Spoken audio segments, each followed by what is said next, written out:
What made you think you could take on Mattel? Why not? The people who run Mattel put their pants on the same way as everybody else does. So why not? Isaac Larian is brash. She told me it's 10,000. He's cocky, and in his war against Mattel, he has a whole army at his disposal. Meet the Bratz, 10.5 inches tall, with big heads, almond eyes, pursed lips, notably provocative clothes, and their own anthem. Bratz don't look like real people. They are like a fantasy. Everybody can imagine being a Bratz. It may be easy to imagine now, but these dolls might have died on the drawing board if not for Larian's then 11-year-old daughter, Jasmine. I showed this to her. I said, what do you think about this? And I saw the sparkle in her eye. You didn't respond to it that way, did you? I thought it was weird. I thought it was ugly. People tore through it. Jasmine's now a college student, and the doll her father named after her has become a preteen idol. My favorite is Jasmine. She has my hair color, my eye color. She's always pretty. I like the hair. She has mainly all my clothes. For the diverse legion of girls who want to live in a Bratz universe, there are Bratz babies, Bratz kids and teen Bratz, Bratz televisions and Bratz laptops, Bratz movies, CDs, and a Bratz cartoon that gives girls advice on living a Bratz life. Stop him! I don't think an African-American girl or a Middle Eastern ethnic background girl or a Latin girl wants to buy necessarily a blonde doll. I think they want to buy something that basically resembles who they are. That distinctive Bratz aesthetic, ethnically diverse, edgy, and urban, brings MGA $2 billion a year in retail revenue. We love it. That's real money, even in the land of make-believe. And it's meant real trouble for an American icon. Crystal, Barbie, you're so beautiful. Since coming on the scene in 1959 with her blonde hair, blue eyes, and fresh Malibu face, Barbie has ruled the doll kingdom without a care in the world. Until now. Bratz represents the biggest and most successful challenge that Barbie has faced in her almost 50-year life. Sean McGowan, a toy industry analyst, has had a front row seat for the fashion doll fight of the century. Who's winning? I think if you look over the last 5 years, it's certain that Bratz has established a huge, more than a beachfront. I mean, they really have captured a lot of market share. The shelf space is roughly equal at Toys R Us and Target. It's getting more equal at Walmart. That's a big deal, isn't it? It's a very big deal. While Barbie may be able to say it's still number one, the battle so far, up until about now, has been won by Bratz. That's bad news for Mattel. Barbie's still the biggest toy brand in the world, but Bratz have built their own fan club right in Barbie's backyard. Mattel's management doesn't like to acknowledge it. When you look at the Barbie brand is as popular as it's ever been.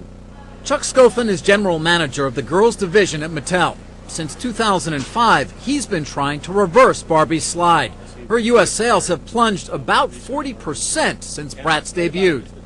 Barbie's had a long history as a bestseller for many, many years, but seems to have hit a rough patch over these last 5 years. Why?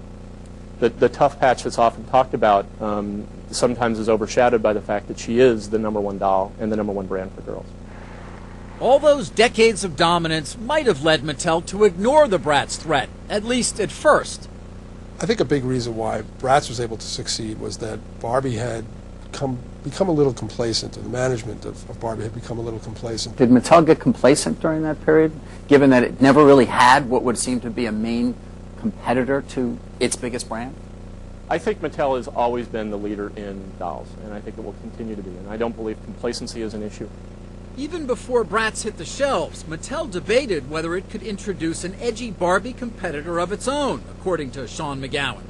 I've heard, that the reaction from the top was, Barbie's our brand, and we're not going to do that to her. As though they had to be concerned about her feelings. It's like, she's plastic, she works for us, she'll do whatever we want her to do.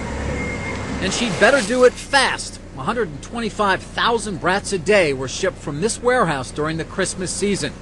In January, the girls with a passion for fashion claimed one of Barbie's titles.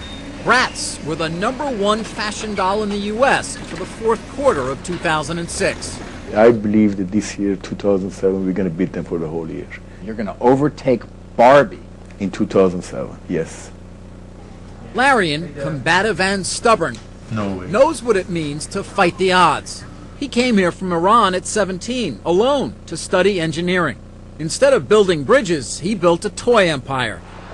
Now, MGA spans the globe with 370 employees at its California headquarters and hundreds of factory workers in China. Your willingness to challenge the Barbie franchise, do you think that at all is a result of that you didn't grow up here? I think when you come here without having money, you become very resilient and you become driven. And I think I am resilient. I don't give up easily. I get what I want. And he has. Larian lives in a mansion in Bel Air and hosts a weekly volleyball game on the tennis court in his backyard. On the court, he's full of fun-loving tenacity. The same tenacity that drives him in business. I think that's not something that you teach. I think you're wired like this, like entrepreneurs, like hunters. You know, they see something and they don't let go until they catch it. Where does it come from, though, do you think? I think, frankly, it's a wiring, but also I think it comes from insecurity and not having had a lot when I was younger. Cool. He's making up for lost time and has a knack for knowing what kids want. Can we afford to put headlights on it too? Yes. With Bratz, Larian did what other toy makers failed to, win the fickle hearts of preteen girls. Girls who'd already left Barbie far behind. The key feature about Bratz was that it wasn't Barbie. I think it's an exaggeration. I think it's a caricature. The head's disproportionately big. The lips are ridiculously pouty and puffed. And the look of the clothing is exaggerated in the same way. That flashy Bratz look might be thrilling for kids, but it strikes fear in the hearts of parents who see it as alarmingly sexy. Even the name has a defiant ring that taunts adults. I really don't want her to be a brat, and I don't think that really encourages the proper behavior, and I really don't like the way the dolls are dressed. I don't feel that's appropriate for them to be wearing high-heel platform shoes, mini skirts, and midriff tops. Critics would say, well, you're sending a message, maybe a message that it's okay to dress like this, it's okay to be, even though the young girls may not say, sexy in that way.